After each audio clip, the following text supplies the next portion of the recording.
Shalom, selamat malam Bapak Ibu. Jumpa kembali dengan renungan doa malam pada malam hari ini. Sebelum kita mulai doa malam, kita masuk dalam doa terlebih dahulu. Bapak, kami ucap syukur untuk segala kasih, kebaikan Tuhan dalam kehidupan kami, sehingga kami boleh ada hari ini sebagaimana kami ada. Semua karena kasih setiamu Tuhan. Kalau sebentar lagi kami akan belajar kebenaran firman Tuhan, urapi setiap kami ya Tuhan.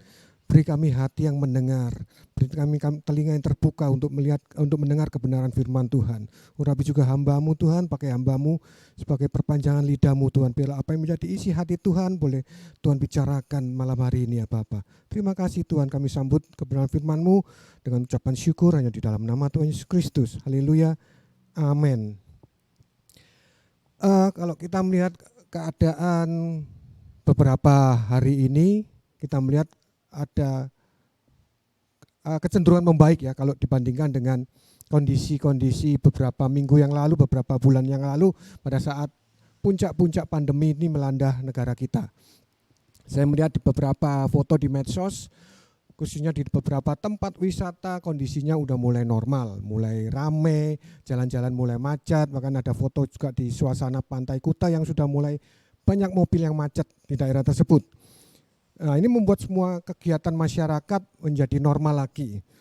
Berbicara soal liburan, kalau kita biasanya liburan kan kita stay-nya di hotel atau di villa gitu ya. Saya sempat mengalami beberapa kali pada waktu stay di hotel itu.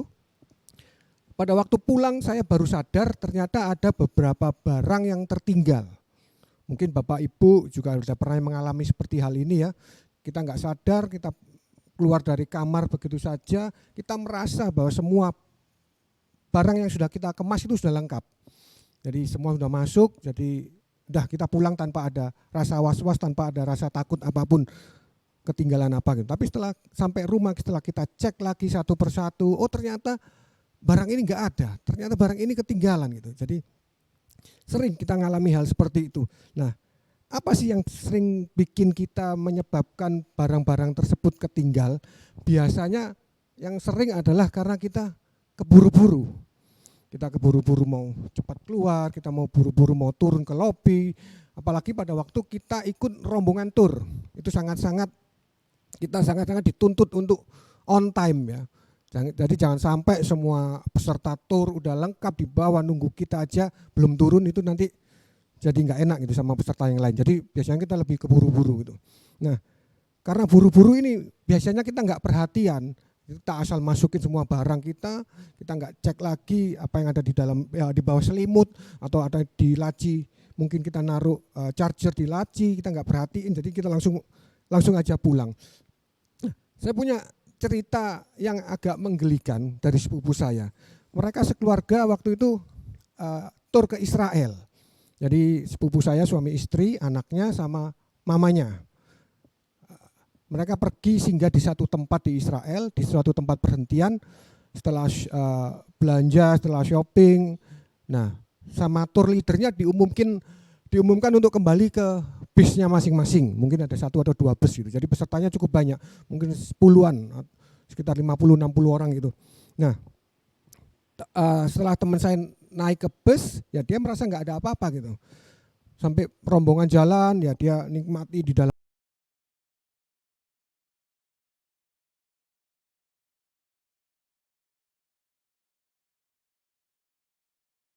gitu. Dia kaget, mamanya kok nggak ada. Dikiranya mamanya itu ikut bis yang kedua. Jadi dia mungkin ya mencoba menenangkan dirinya, dia bilang sama istrinya, oh mungkin ikut di bis yang berikutnya yang di belakang gitu.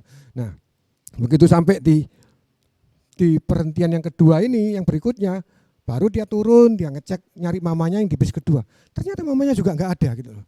Dan karena panik, akhirnya dia sama tour leadernya balik sama satu bus ke tempat yang terakhir itu. Ternyata mamanya ketinggalan waktu di toilet itu. Lah kan sangat aneh gitu ya. Oh, masa kalau ketinggalan barang kecil oke lah, kita mungkin terselip, terjatuh atau apapun, tapi ini mama loh bisa ketinggalan. Mama bisa ditinggal di toilet tanpa dia ngecek terlebih dahulu, ditinggal berangkat itu. Jadi kadang buru-buru itu juga efeknya nggak baik gitu ya. Kita nggak mempersiapkan dengan baik, kita buru-buru, akhirnya ada barang yang ketinggalan. Nah, faktor kedua yang membuat barang itu bisa ketinggal karena mungkin kita merasa barang itu nggak penting gitu. Kita tahu ketinggalan mungkin seperti alat cukur, mungkin gunting atau mungkin sesuatu yang nggak kita pakai, mungkin kita tertinggal tapi merasa nggak penting, ya biarin ditinggal gitu. Kemudian juga karena mungkin terlalu banyak yang harus dihandle. Nah, kemarin ini kita punya pengalaman yang di Tretes kemarin ini. Banyak barang yang kita bawa, waktu pulang kita merasa udah kebawa semua. Nah, saya punya kebiasaan kalau siapa yang ikut mobil saya, ikut dalam rombongan saya, orangnya harus sama. Berangkat 6 orang, kembalinya juga harus 6 orang. Nah, tapi karena pada waktu itu ada yang izin ikut mobil yang lain, ya saya pikir apa yang dia bawa, dia juga bawa ke mobil yang berikutnya yang baru yang dia pindah gitu. Jadi saya cuma cek yang ada di dalam mobil saya. Nah, ternyata selang berapa hari baru ketahuan ternyata ada satu barang yang tertinggal. Nah, saya merasa dia sudah bawa, dia mungkin juga merasa sudah dibawa saya gitu. Jadi sebaiknya kalau memang barang yang kita bawa itu banyak, ya kita bagilah tugas dengan orang lain. Saya ingat pada waktu saya berkecimpung di dunia I.O. itu ada banyak list, ada banyak item barang yang harus saya siapkan untuk satu event dalam satu hari itu, khususnya untuk wedding. Karena wedding itu durasinya sangat panjang, mulai subuh jam 4 pagi tim kami harus sudah tiba di salon tempat mempelai itu make up. Di sana pun kami harus menyiapkan breakfastnya dulu, kami harus siapkan minum, kita mungkin siapkan obat-obatan segala macam untuk keluarga mempelainya yang di make up di pagi hari itu. Jadi karena kan kalau pagi nggak mungkin ada yang jual makanan. Jadi tim kami itu yang harus bawa nasi kotak ke sana, ngasih mereka, bagi ke mereka keluarganya supaya mereka bisa breakfast pagi itu. Kemudian untuk acara temu manten pun kami harus siapkan untuk tipainya, untuk cincaunya segala macam. Terus ada yang makan miswa, itu kami pun juga harus siapkan. Saya nggak bisa kebayang kalau itu harus saya siapkan sendiri gitu. Ada puluhan item yang harus disiapkan sepanjang hari itu. Jadi saya biasanya delegasikan ke anak-anak, ke kru kami. Jadi ada kru yang khusus untuk di salon jadi mulai penjemputan mempelai entah itu dari rumah atau dari hotel, itu dijemput dahulu kemudian dibawa ke salonnya. Nanti bisa jadi pulang pergi entah jemput orang tuanya lagi karena pada waktu itu jam make up-nya nggak bisa bersamaan. Otomatis yang lebih awal, yang lebih pagi adalah mempelai wanita. Bisa jam 3 subuh, jam 4 subuh, tapi kemudian nanti jam 6 jemput lagi yang orang tua wanita untuk di make up. Nah, untuk temu manten pun perlengkapannya juga berbeda. Itu ada satu tim sendiri. Pada waktu pemberkatan juga ada satu tim sendiri. Pada waktu untuk retouch make up-nya di sore hari sebelum acara berlangsung itu juga ada tim sendiri. Terlebih lagi pada waktu event puncaknya, ada waktu acara wedding prosesinya itu sendiri. Itu lebih kompleks, lebih rumit dan nggak mungkin kalau dihandle satu orang saja. Untuk itu perlu adanya pembagian tugas. Nah, apa tindakan kita biasanya kalau kita tahu ada sesuatu yang ketinggalan, ada barang kita yang tertinggal? Itu tergantung dengan barang apa yang tertinggal saya rasa ya. Kalau itu penting, mungkin kita akan terpaksa kembali. Apalagi kalau misalnya kita mau berangkat ke luar negeri, kita dalam perjalanan ke bandara, kemudian kita baru ingat kita ketinggalan tiket, kita ketinggalan paspor, ketinggalan KTP atau ID card yang lain, pasti mau nggak mau kita nggak akan bisa meneruskan perjalanan. Jadi seberapa jauh pun itu kita sudah pergi dari rumah, kita pasti akan kembali. Saya masih ingat pada waktu saya buat appointment dengan satu klien di daerah Sidoarjo. Nah, karena keburu-buru, saya akhirnya berangkat tanpa saya membawa handphone. Tapi saya cuma taunya arah ke Sidoarjo. Jadi saya lewat bypass Sidoarjo, sampai mau mendekati keluar Waru, saya baru ingat HP saya tertinggal. Mau nggak mau saya harus kembali. Padahal pada waktu itu saya janjinya jam 10 udah nyampe ke tempatnya klien. Saya kembali untuk sekedar mengambil HP itu karena saya nggak hafal alamat klien ini gitu loh. Kalaupun saya hafal mungkin saya masih bisa terus melanjutkan tanpa membawa HP ini. Tapi karena saya nggak ingat alamatnya, saya nggak mungkin saya keliling satu Sidoarjo itu untuk mencari klien ini. Jadi mau nggak mau saya kembali lagi ke rumah, ambil HP, saya info ke orang tersebut, saya terlambat karena HP saya tertinggal. Jadi kalau barang itu penting pasti akan kita usahakan itu untuk kembali ya. Tapi kalau nggak penting ya udah kita biarkan aja, mungkin enggak harus kita bela-belain balik entah itu ke hotel, ke villanya untuk ngambil barang tersebut yang benarnya nggak bernilai. Seperti misalnya alat cukur atau gunting yang bisa kita beli dimanapun ada gitu. Nah, malam hari ini kita akan coba untuk cek dalam diri kita, dalam hidup kita. Apa sih yang mungkin sudah hilang dalam diri kita yang tanpa sepengetahuan kita mungkin. Mungkin karena kita terlalu sibuk dengan urusan kita, sampai kita ada sesuatu yang miss dari diri kita nggak tahu. Kita mau cek malam hari ini, kita lihat di Matius 6 ayat 21. Di Matius 6 ayat 21 dikatakan, dimanapun hartamu berada, di situ hatimu berada. Jadi gampangnya gini, kalau dalam keseharian HP ini kan selalu kita bawa sih. HP ini sekarang menjadi sesuatu yang tidak boleh ketinggalan. Jadi kalau kita misalnya mau pergi tiba-tiba HP-nya ketinggalan, kita akan balik seperti yang saya cerita tadi, atau mungkin dompet kita yang ketinggalan, kita akan balik. Jadi di mana yang kita anggap penting itu pasti akan kita perjuangkan, pasti akan kita jaga, pasti akan kita bela-belain untuk ambil kembali atau untuk mencari kembali apa yang hilang gitu, apa yang enggak ada. Tiba-tiba kita cek tas kita, loh kok enggak ada HP-nya, kok enggak ada dompetnya, pasti kita akan kembali. Nah, dalam kehidupan rohani kita, apa yang bisa harus kita cek ini? Apakah hadirat Tuhan itu masih stay dalam hidup kita? Apakah hadirat Tuhan itu masih ada dalam hidup kita?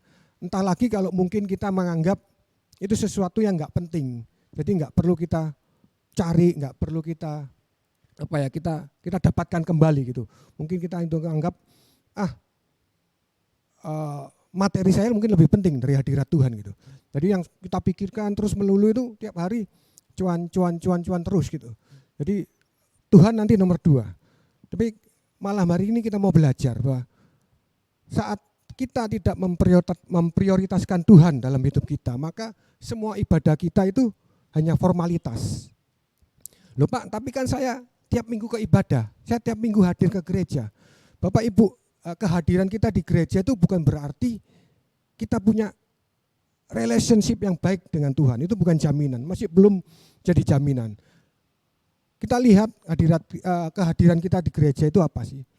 Hanya sekedar formalitas kita sebagai orang Kristen kalau tiap minggu harus beribadah, atau memang kerinduan kita mau mencari hadirat Tuhan, atau karena kerinduan kita ingin bertemu muka dengan Tuhan, mengalami perjumpaan pribadi dengan Tuhan.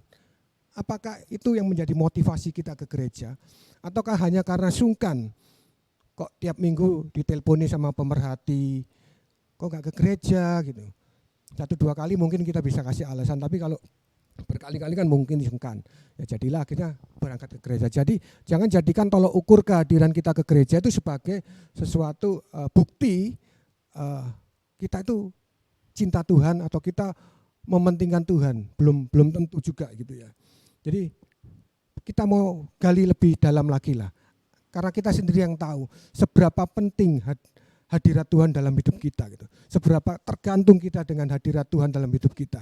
Kalau kita merasa penting, pasti kita akan menjadikan itu prioritas dalam hidup kita. Kita akan menyiapkan waktu kita lebih untuk Tuhan, untuk melayani Tuhan, untuk menomorsatukan Tuhan gitu ya. Kalau kita jadikan patokan ke gereja itu sebagai indikasi bahwa kita sudah menomorsatukan Tuhan, enggak.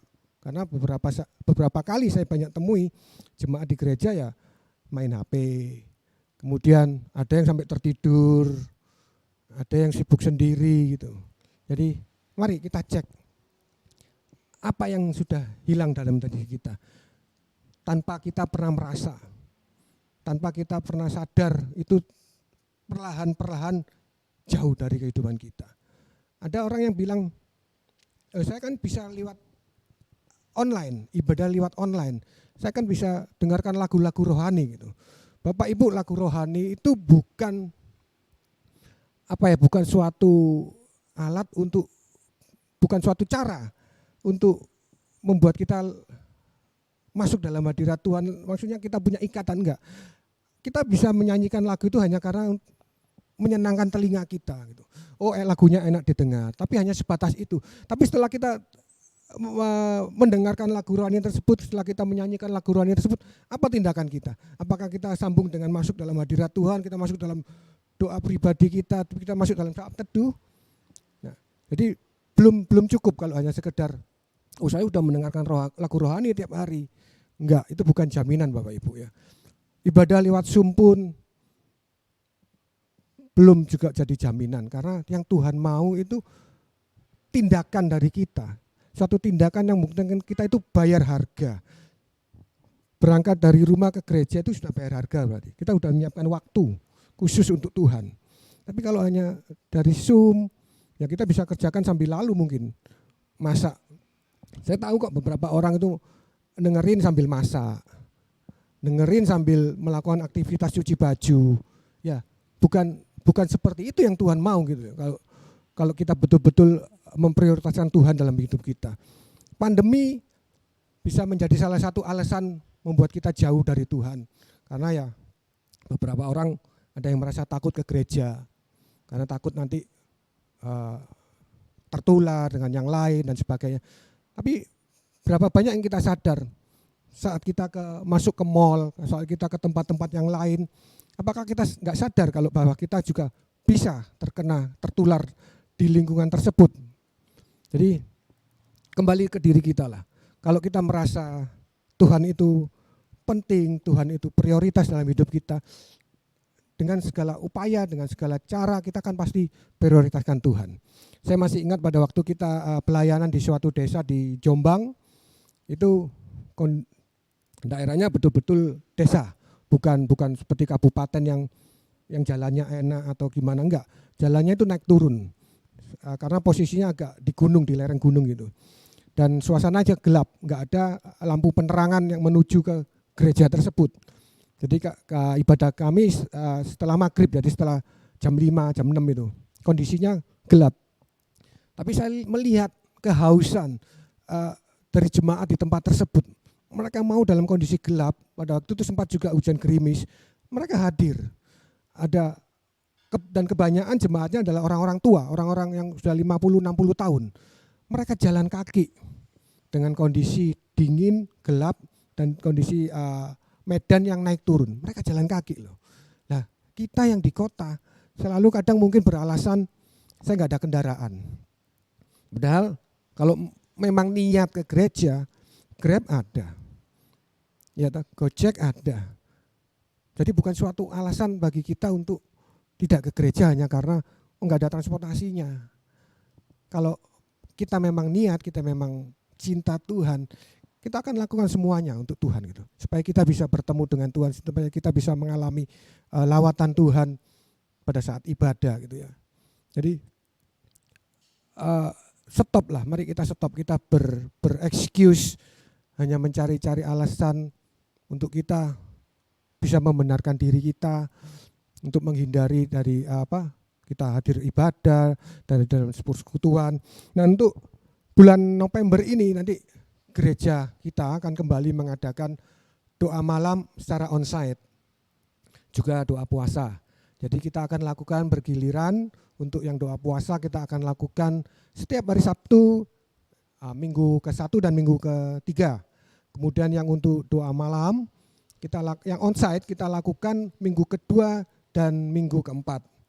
Saya sangat berharap Bapak Ibu jemaat terkasih bisa meluangkan waktu untuk kita boleh kembali beribadah bersama-sama secara onsite tentunya. Karena dengan secara onsite kita akan merasakan lawatan secara pribadi, kita akan beda lah. Pasti berbeda kalau kita hanya sekedar ibadah di rumah dengan kita hadir secara person di ruang ibadah, kita memuji, menyembah Tuhan itu. Kalau saya pribadi saya merasakan lawatannya pasti berbeda. Dengan kehadiran kita di tempat ibadah itu feel-nya udah dapat, kemudian lawatannya juga kita juga bisa ngerasa gitu. Saya nggak bicara bahwa Tuhan nggak bisa melawat kita melalui media online ya, enggak.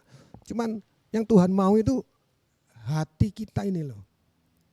Kerelaan kita, keberanian kita untuk bayar harga itu yang Tuhan mau, yang Tuhan rindukan itu. Tuhan nggak terlalu pusing dengan berapa persembahan yang kamu berikan. Tuhan nggak terlalu pusing dengan itu. Tuhan ingin hadirat kita, kehadiran kita yang Tuhan mau. Hati kita yang Tuhan mau. Mari Bapak Ibu, lewat renungan malam hari ini kita mulailah koreksi diri kita. Saya pun juga koreksi diri kita. Apakah saya sudah jauh dari Tuhan? Tiap hari kita lakukan koreksi ini. Karena kesibukan sering membuat kita nggak sadar loh, kita semakin menjauh. Mungkin satu hari kita merasa absen dulu, kita nggak saat teduh karena sibuk saya ada ini. Nanti iblis itu akan membuat secara perlahan kok, nggak secara tiba-tiba aja dia menarik kita dari hadirat Tuhan, enggak. Tapi iblis akan hembuskan angin sepoi-sepoi saat kita merasa nyaman, kita nggak merasa kehilangan sesuatu, kita nggak merasakan ada guncangan. Kok enak ya anginnya menina bobokkan, membuat tenang. Nah, pada saat itulah kita semua harus hati-hati, semakin aware, semakin waspada. Karena setiap kita ini prajurit Tuhan, dan prajurit itu tidak pernah dalam kondisi santai. Kita berada di tengah-tengah suatu peperangan roh yang membuat kita harus selalu siap sedia, tidak bisa selalu santai-santai aja gitu. Jadi ayo kita masing-masing cek diri kita koreksi lebih dalam lagi. Apakah kita selama ini kehilangan hadirat Tuhan tanpa kita sadari? Apakah kita selama ini sudah jauh dari hadirat Tuhan? Kita merasa biasa kalau enggak doa pagi, atau kita merasa biasa kalau minggu enggak hadir dalam ibadah. Kalau kita sudah merasa itu biasa, itu berartinya hidup Anda sudah tidak biasa di hadapan Tuhan lagi. Mari kita sama-sama mau merendahkan hati kita, biarlah Tuhan koreksi hati kita masing-masing, koreksi kehidupan kita, agar kita tetap senantiasa berada di tracknya Tuhan, kita senantiasa menyenangkan hati Tuhan. Kiranya sekian renungan doa malam singkat malam hari ini. Mari kita masuk dalam doa. Bapa, kami ucap syukur untuk segala kebaikan-Mu, kasih setia pemeliharaan-Mu Tuhan. Untuk firman-Mu malam hari ini yang mengingatkan kami, untuk kami senantiasa mengkoreksi, untuk kami senantiasa melihat ke dalam hati kami ya Tuhan. Apakah hadirat Tuhan itu masih ada dalam hidup kami ya Tuhan? Apakah kami semakin jauh tanpa kami merasakan kehilangan akan diri-Mu Tuhan? Apakah kami merasa biasa-biasa saja kalau kami enggak masuk dalam hadirat-Mu Tuhan? Biarlah malam hari ini kami sama-sama mengkoreksi Tuhan. Apabila kami selama ini mungkin sudah jauh dari hadirat-Mu Tuhan, tarik kami kembali ya Bapa. Bahwa kami kembali Tuhan masuk dalam hadirat-Mu ya Bapa. Jangan biarkan kami menjauh ya Tuhan. Bahwa kami masuk lebih dalam lagi. Melekat padamu setiap hari ya Tuhan dalam hidup kami ya Tuhan. Bergantung sepenuhnya pada hidup kami pada Engkau ya Bapa.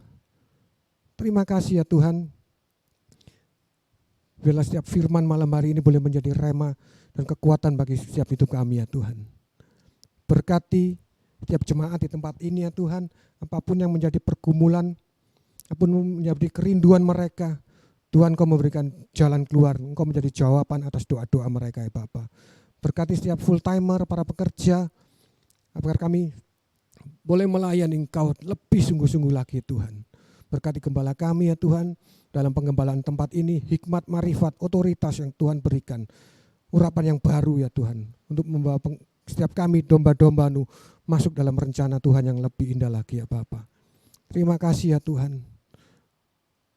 Kami mau tutup renungan malam hari ini dengan ucapan syukur hanya di dalam nama Tuhan Yesus Kristus. Kami sudah berdoa dan mengucap syukur. Haleluya. Amin.